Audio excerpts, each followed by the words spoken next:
दोस्तों, रामलाल नाम का एक व्यक्ति होता है जिसकी उम्र लगभग 50 साल के करीब थी। यह गांव का जमींदार होता है। इसकी गांव में काफ़ी चर्चा और रुतबा भी होता है। दोस्तों, रामलाल किसी तरीके से अपने ही सगे बेटे की नई नवेली दुल्हन को अपने प्रेम जाल में फंसा लेता है और मौका देखकर उसके साथ गलत काम करने लगता है। वह इतनी ज़ोरदार तरीके से संबंध बनाता है कि वह अपनी बहू की हालत ख़राब कर देता है। उसकी बहू भी अपने ससुर का भरपूर साथ दे रही थी और चरम सुख का आनंद ले रही थी।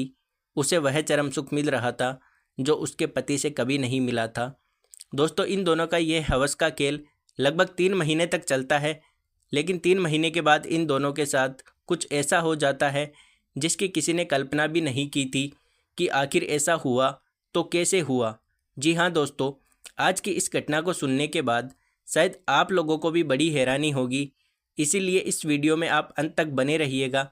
बाकी दोस्तों, आप लोगों से हमारी एक छोटी सी रिक्वेस्ट है, वीडियो को लाइक करके चैनल को सब्सक्राइब कर लीजिए।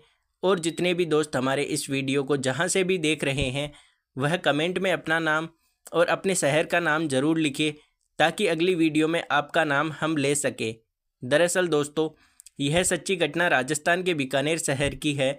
बीकानेर शहर के अंतर्गत एक छोटा सा परिवार होता है। परिवार के मुखिया का नाम रामलाल होता है। इसकी उम्र लगभग 50 साल के करीब होती है। यह हट्टा कट्टा पहलवान जैसा आदमी होता है और गांव का जमींदार भी होता है। गांव में इसका काफ़ी रुतबा था, नाम था। इसीलिए गांव के लोग इसको काफ़ी मानते थे और अपनी समस्याओं को लेकर इसके पास ही आया करते थे। इसके पास काफ़ी पैसा होता है, काफ़ी ज़मीन जायदाद होती है, काफ़ी सारे नौकर चाकर इसके घर पर काम किया करते थे। इसकी पत्नी का 2 साल पहले ही कैंसर के कारण देहांत हो जाता है। रामलाल का इकलौता बेटा अरविंद, जिसकी उम्र 25 साल के करीब होती है। अरविंद ने अपनी पढ़ाई लिखाई खत्म कर ली थी और वह एक कंपनी में इंजीनियर का काम किया करता था। अरविंद 25 साल का जवान हो चुका था। इसीलिए उसके पिता को उसकी शादी की चिंता सता रही थी। वह सोच रहे थे कि जितना जल्दी हो सके अपने बेटे की शादी कर दे। इसलिए उन्होंने अपने कई दोस्तों से, रिश्तेदारों से कहा था कि वह अपने बेटे अरविंद की शादी करना चाहते हैं। कोई अच्छी लड़की हो तो बताओ। दोस्तों, इस तरीके से 2 महीने का समय गुजर जाता है। अब 2 महीने के बाद एक रिश्ता आता है। उस लड़की का नाम नेहा होता है। उसकी उम्र लगभग 20 साल के करीब थी। नेहा देखने में बहुत ही ज़्यादा खूबसूरत थी। उसकी खूबसूरती पर हर कोई फिदा था। लेकिन नेहा किसी को भाव नहीं दिया करती थी। अब रामलाल अपने बेटे को लेकर नेहा को देखने के लिए उसके घर पर पहुंच जाते हैं। अब थोड़ी देर के बाद जब नेहा रामलाल के सामने आती है, रामलाल जब नेहा को देखता है तो एक ही नज़र में उसे पसंद कर लेता है और नेहा के माता पिता से कहता है कि तुम्हारी बेटी हमें पसंद है। फिर रामलाल अपनी जेब से 11,000 रुपये निकालता है और नेहा के हाथ में रख देता है और उससे कहता है कि आज से तुम हमारी बहू हो। अब इन दोनों का रिश्ता पक्का हो जाता है और लगभग इस तरीके से 2 महीने का समय गुजर जाता है। 2 महीने के बाद वह दिन आ जाता है जब अरविंद दूल्हा बनता है और बारात लेकर नेहा के घर पर पहुंच जाता है। फिर अरविंद और नेहा की शादी होती है और अरविंद नेहा को अपनी दुल्हन बनाकर अपने घर पर लेकर आ जाता है। अब नेहा अपने कमरे में बैठी हुई अपने पति अरविंद का इंतजार कर रही थी।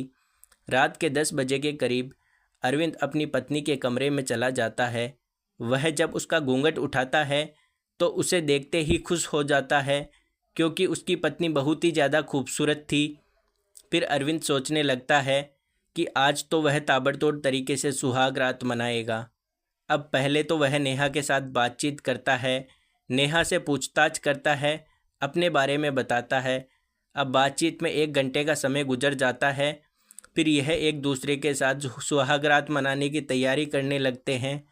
फिर जब अरविंद नेहा के साथ सुहाग रात मनाता है तो 1 मिनट के अंदर ही वह डिस्चार्ज हो जाता है और सो जाता है। अब नेहा सोच रही थी कि वह तो इस रात को एक यादगार रात बनाना चाहती थी, लेकिन मेरे पति ने तो मेरा साथ ही नहीं दिया। अब वह यह सोच रही थी कि वह पहली रात है, इंसान के अंदर पहली रात में डर होता है, कहीं इसी वजह से 1 मिनट के अंदर डिस्चार्ज नहीं हो गया है, जिस वजह से उसने मेरा साथ नहीं दिया। अब नेहा इस सोच विचार में सो जाती है और अगली रात के आने का इंतज़ार करने लगती है। फिर अगली रात जब आती है तो रात के 9 बजे के करीब नेहा अपने कमरे में बैठी हुई अपने पति के आने का इंतज़ार कर रही थी। फिर 9 बजे के करीब अरविंद नेहा के कमरे में जाता है और जाकर सोने लगता है। तभी नेहा उससे कहती है कि तुम सो रहे हो, मैं चाहती हूँ कि तुम मुझसे प्यार करो, मेरी ख्वाहिश को पूरी करो।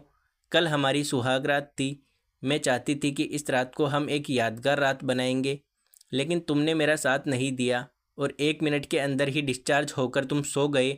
आखिर मेरी भी कुछ ख्वाहिशें हैं, मेरी भी शारीरिक ज़रूरतें हैं। अगर तुम यह सब पूरी नहीं करोगे तो फिर कौन करेगा? फिर अरविंद उससे कहता है कि मुझे नींद आ रही है, मैं थका हुआ हूँ, तुम भी सो जाओ, मैं भी सो रहा हूँ। अब नेहा उसकी बात मान जाती है और वह भी सोने लगती है। दोस्तों, अरविंद रोज़ कोई ना कोई बहाना बनाया करता था। वह नेहा से कहता था कि कभी मुझे नींद आ रही है, कभी मैं थका हुआ हूँ, कभी मेरी तबीयत खराब है। अब इस तरीके से 10 दिन का समय गुजर जाता है। एक दिन रात के 10 बजे के करीब नेहा अरविंद से लड़ने लगती है, उसको तरह तरह की बातें सुनाती है और उससे कहती है कि तुम नामर्द हो, तुम्हारे बस की कुछ नहीं है, तुमने मेरी ज़िंदगी बर्बाद कर दी है, मैं कहीं की नहीं रही हूँ। अगर मुझे पता होता कि तुम ऐसे हो तो मैं तुमसे शादी ही नहीं करती। अब यह सब बातें बाहर खड़ा हुआ उसका ससुर सुन रहा था।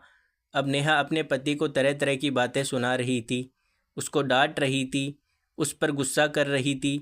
फिर अरविंद नेहा से कहता है कि मैं काफ़ी सारे हकीमों से दिखा चुका हूँ, बहुत सारी दवाइयाँ भी खाई है, लेकिन जब इनसे कुछ नहीं हुआ तो इसमें मैं क्या कर सकता हूँ। फिर नेहा उसको बुरा भला कहकर बाहर आ जाती है। फिर किचन में जाती है और एक सब्जी उठाती है और वहीं पर उससे वह करने लगती है। तभी थोड़ी देर के बाद किचन में उसका ससुर रामलाल आ जाता है और अपनी बहू को यह सब करते हुए जब देखता है तो उसके रोंगटे खड़े हो जाते हैं, वह दंग रह जाता है। नेहा भी जब अपने ससुर को देखती है तो अपने ससुर से शर्मा के वह भी अपने कमरे में जाकर सो जाती है। दोस्तों, फिर अगले दिन सुबह 9 बजे के करीब अरविंद अपने ऑफिस के लिए तैयार होता है। उसकी पत्नी उसे टिफ़िन देती है और वह अपने ऑफिस के लिए चला जाता है। फिर नेहा किचन में जाती है और खाना पीना बनाने लगती है। तभी थोड़ी देर के बाद रामलाल आता है और एक जगह बैठ जाता है। फिर वह अपने नौकर से कहता है कि तुम मेरे सर की मालिश करो। जब उसका नौकर उसके सर की मालिश करने लगता है तो रामलाल अपने नौकर से नेहा को सुना सुना कर तरह तरह की अश्लील बातें करने लगता है।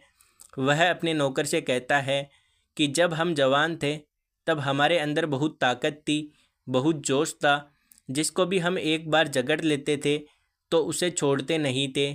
जिनकी भी हम ख्वाहिश पूरी करते थे वह बार बार अपनी ख्वाहिश पूरी करवाने के लिए आया करती थी। नेहा जब अपने ससुर की इस तरह की बातें सुनती है तो वह हंसने लगती है। तभी थोड़ी देर के बाद रामलाल अपने नौकर से कहता है कि तुम मार्केट जाओ और मार्केट से कुछ सब्जियां लेकर आ जाओ। फिर उसका नौकर मार्केट चला जाता है।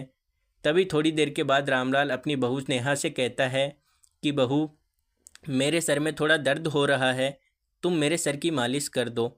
फिर नेहा तेल से अपने ससुर के सर की मालिश करने लगती है। रामलाल को काफ़ी आनंद आ रहा था, उसे काफ़ी उत्तेजना हो रही थी। वह धीरे धीरे करके नेहा के नज़दीक आ रहा था और नेहा भी उसका कोई विरोध नहीं कर रही थी। अब रामलाल की हिम्मत और बढ़ चुकी थी। वह एक ही झटके में अपनी बहू को अपने आगोश में ले लेता है, उसे बाहों में भर लेता है और उसे गोद में उठाकर बेडरूम में लेकर चला जाता है। नेहा तो चाहती ही थी कि उसका ससुर उसके साथ कुछ करे, इसलिए नेहा ने कोई विरोध नहीं किया। अब बेडरूम में जाकर इन दोनों का हवस का खेल चालू हो जाता है। अब इस तरीके से दोस्तों, जब 1 घंटा गुजर जाता है तो फिर यह दोनों अलग हो जाते हैं। अब इन दोनों को जब भी मौका मिलता था यह एक दूसरे के साथ इसी तरीके से संबंध बनाया करते थे। दोस्तों, अब नेहा को अपने ससुर के साथ संबंध बनाते बनाते लगभग 3 महीने का समय गुजर जाता है। 3 महीने के बाद एक दिन नेहा की तबीयत खराब हो जाती है। उसकी तबीयत इतनी ज़्यादा खराब होती है कि उसे उल्टियाँ होने लगती है और उल्टियाँ रुकने का नाम नहीं ले रही थी। तभी उसका पति अरविंद पास के ही एक अस्पताल जाता है और वहाँ से एक लेडी डॉक्टर को बुलाकर घर ले आता है। वह लेडी डॉक्टर नेहा का चेकअप करती है और फिर अरविंद से कहती है कि तुम्हारे लिए एक खुशखबरी है, तुम बाप बनने वाले हो। अब अरविंद जब उस लेडी डॉक्टर की बात सुनता है तो दंग रह जाता है, उसके होश उड़ जाते हैं और वह सोचने लगता है कि मैंने तो अपनी पत्नी के साथ कुछ किया ही नहीं है, तो वह प्रेग्नेंट कैसे हो सकती है। अब अरविंद को काफ़ी गुस्सा आ जाता है और वह अपनी पत्नी से कहता है कि तुमने मुझे धोखा दिया है, तुमने मुझे कहीं का नहीं छोड़ा है, तुमने किसके साथ मुंह काला किया है, तुम्हारे पेट में किसका बच्चा पल रहा है। अब वह अपनी पत्नी को बुरा भला कहता है और तरह तरह की बातें सुनाने लगता है। और जब बात हद से ज़्यादा बढ़ जाती है तभी रामलाल अपने बेटे से कहता है कि तुम जानना चाहते हो कि इसके पेट में किसका बच्चा पल रहा है, तो मैं तुमको बताता हूँ। फिर रामलाल उससे कहता है कि तुम्हारी पत्नी के पेट में जो बच्चा पल रहा है वह बच्चा मेरा है।